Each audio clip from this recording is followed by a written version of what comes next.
Hello mga beshi, kamusta po kayo? Bale yung video nga na to nung last Friday pa. Andalan ko na nga pong mag-upload ng vlog. Nakapokus po kasi ko sa pag-aaral ko mga beshi. Sa hapon po kasi nakakauwi na ako 5 or bago mag 5 PM. Dahil nagsisimula na nga po ako mag-training ng journalism. Yung mga nanalo nga po nung last time for training na, hindi na nga ako nag-try out. Meron pa nga po ako isang sinalihan pero hindi nga po ako napili. Bali maaga nga po akong gumising. Paglabas ko nga nakita ko nga po baon namin ni Athena. Dahil maaga pa nga ako na nga po nagluto ng almusal namin.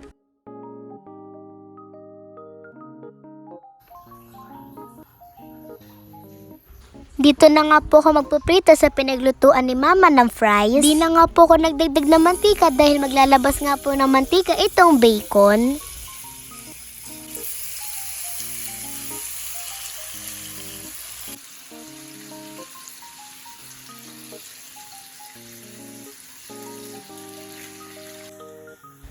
Luto na nga yung bacon kaya inahon ko na nga sila sa kahirapan.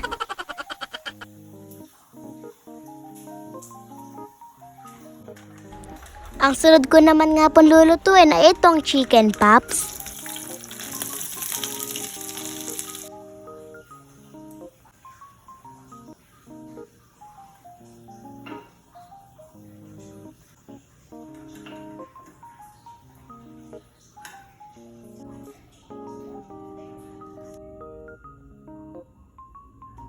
Pagkatapos ko nga po magluto, naligo na nga din ako mga beshi. Mamaya na nga lang po kami kakain ni Athena kapag nakagayak na nga po kami. Kapag masyado nga po maaga, di nga po kami nakakakain ni Athena na para bang sumasakit yung tiyan namin. Bali dito nga tinitirintas na nga ni Mama yung buhok ko.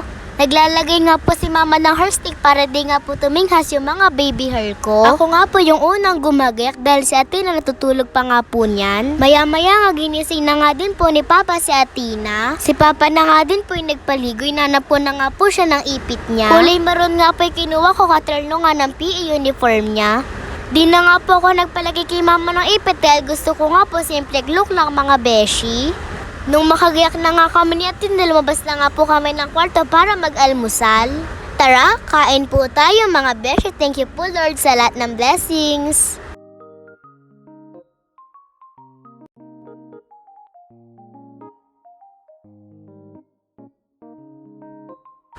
After ko nga pong kumain, nag-toothbrush na nga din po ako.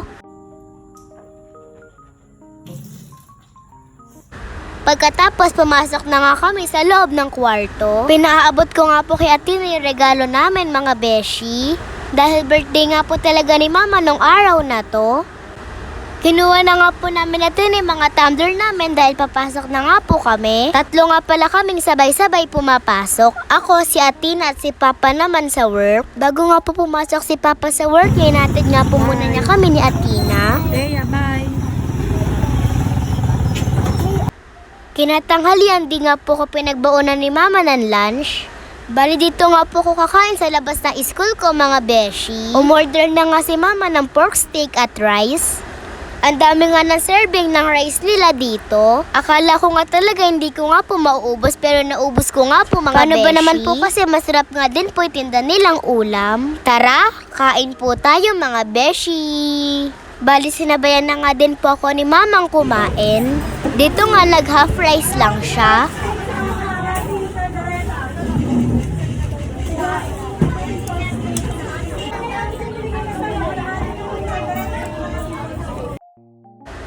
Meron na nga din po pala kaming ID kaya pinakita ko na nga din po kay Mama. Nanghingi na nga din po ako ng pambayad sa ID lace dahil umorder nga po ako sa school namin. Sakto naman wala nga po akong training kaya maaga nga po akong nakauwi. Birthday nga din po kasi ng pinsan ni Mama, nagsabay na nga lang po sila. Karamihan nga sila nga po yung bumili. Ang dala nga lang po namin mahablangka, chicken wings at kaldereta. Kalderetang bibe. Kumakain din ba kayo niyan mga beshi? Binili nga din namin cake si Mama. Bago nga po matapos yung video na to, magsha-shoutout nga po muna ako mga beshi. Shoutout po kay Geraldine Bores, Mariela Joy Degamo, V. Fernandez, Robert Rebanal, Zuriel Vinluan, Celestine Makilaw, David Albert, Sherlyn Aguilar Pagal, Arcega de la Cruz Rosalyn at Ashley Ruam, Jacqueline Sarocam, Renz Ella Celestial, Akira Main Martin, Maria Juliana Santiago, Cherry Ann Bagares, Risa May Santos, Zoe Jane Caballero, Aza Lebuna, and Angel May Arnaiz, Camille Santos, Cheris Hope Nervar, Kuya Victor Añasco, Jen Salicala Rosero, and Angel May Acaban, at kay Ira Hernandez, Sara Alano, Angelica Malang at Bea Carriedo, Vanessa Joy Daniel Mangahas, Abigail Margaret, at kay Yamyam, Leona Smith, Eliza May Lomboy, JP Molina at Jaina Lynn Leonardo. Yun lang, salamat sa panonood. Bye-bye mga beshi. Happy birthday po Tita Neng and Mama, I love you. More birthday to come.